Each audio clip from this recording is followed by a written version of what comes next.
Hello and welcome back to Bean Sports Talk. Today on this rivalry weekend, this is going to be my first sports episode, and we're going to start it off with a story that came out Friday night. Arizona Cardinals cornerback Josh Shaw, while on the injured reserve, was caught betting on NFL games. The NFL takes these kinds of problems that threaten the integrity of the game, like this, very seriously.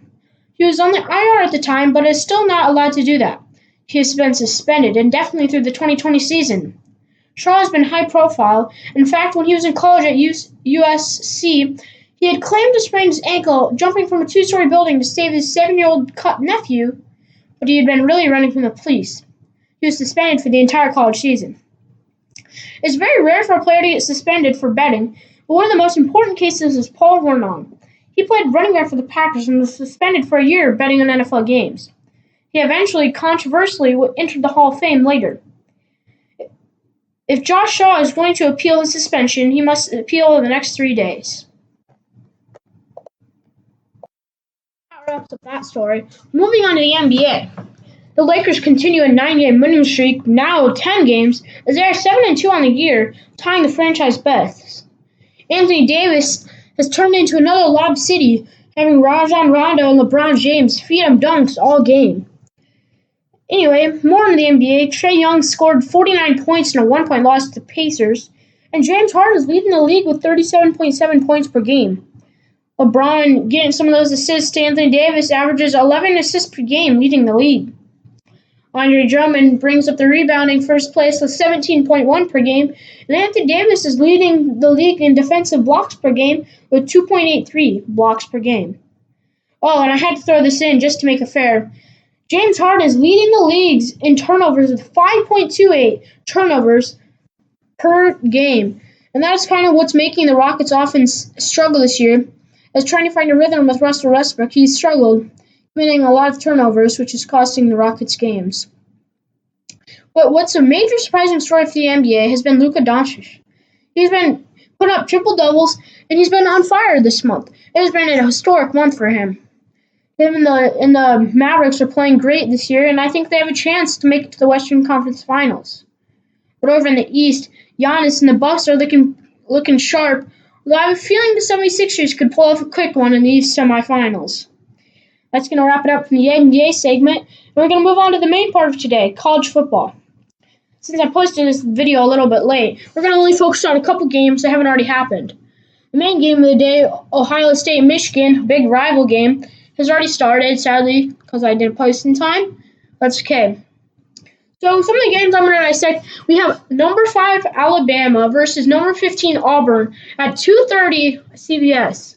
Alabama is a 3-point favorite, and I'm not sure about this. I think Alabama's going to win by a touchdown, but Auburn's been just a tricky team. The Alabama quarterback doesn't have very much experience, and I could feel an upset with Auburn. But I'm going to go ahead and pick Alabama -3 for that game. Next, one of the biggest games, the battle for the axe, Wisconsin versus Minnesota. Wisconsin's ranked 12th and Minnesota's ranked 8th. I think this could be a close one. Once again, Wisconsin is a 3-point favorite going into today's game. It's happening at 2:30 Central Time on ABC. I'm taking Minnesota with the points. I have a feeling Minnesota is going to win by touchdown. And I think it's going to be in a good betting game if you're going to bet on this. Pick Minnesota with the points. Then later tonight we have a couple more interesting games. Texas A&M versus LSU. LSU is ranked number 2, and they're a 17-point favorite at 6 o'clock on ESPN. If you're a betting man, don't bet on Texas. The spread looks nice with -17, but I have a feeling this game could get out of hand by the first half. I'm calling it LSU by 21. Some other big games here. Let's go through as quick as we can. Oklahoma ranked 7th versus number 21 Oklahoma State. Oklahoma has been constantly dominant in the series, and they're projected to win by 13 points as the spread is Oklahoma -13. I'm thinking Oklahoma's going to win by more than 2 touchdowns, so I will take Oklahoma -13. Next, we got to throw this one in. Iowa State, number 23, versus Kansas State. And it's currently the line is Iowa State -4.5 points. I have a feeling Iowa State's going to I think this is going to be an overtime game. I think Iowa State's going to win by 7. So there's your pick for that game. Got to throw that one in. And then at 6:30, we got Colorado versus number 6 Utah. Utah's a 28-point favorite. I'll take that even. I'll take Utah minus 28 even with the points. That game's going to be a cold one, as the predicted weather's about going to be 30 degrees. That's a chilly one. And then we are for the final game that I'm going to focus in on is Florida State, Florida. This is a big game. Florida's currently ranked 11th, and they're kind of on the brim of having a chance to make the playoffs. I don't see them making it, but they're a 17.5-point favorite. So I would bet on Florida State. I think Florida State's going to make this close game. I think it's going to be a 7 or 8-point game, not really an 18-point game. Florida State's record makes them seem worse than they are, as they're 6-5. But I really think Florida State has a talent to make a close game with Florida. So there's your college football. So remember, I think it's going to be a close game between Minnesota and Wisconsin. That's a game to watch. That's going to be an intense, fun game. And also, I think Alabama-Auburn is going to be a fun, close game to watch. So keep your eyes on those two games and look for a blowout in the Oklahoma game and look for a blowout in the Utah game. So there you have it. Now we're going to wrap up the show with some NFL picks. Rapid fire with a couple NFL picks right here. Started off Green Bay Packers at New York Giants. And the Giants are plus 6.5. I think the Packers are going to win by more than 7. So I'm taking Packers minus 6.5. Next game, Washington Redskins at Carolina Panthers. Panthers minus 10. I would be betting heavily on the Panthers, as that's a really good pick to take. Next, we have San Francisco 49ers at Baltimore Ravens.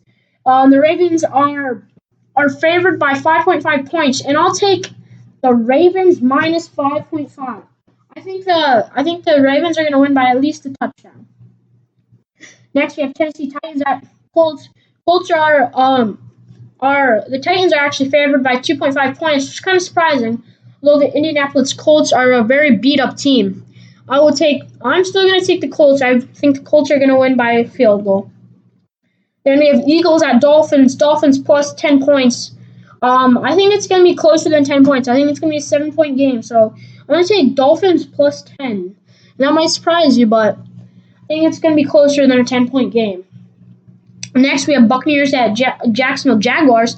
Jacksonville is favored by 1.5 points. I'm going to take Jacksonville 1.5.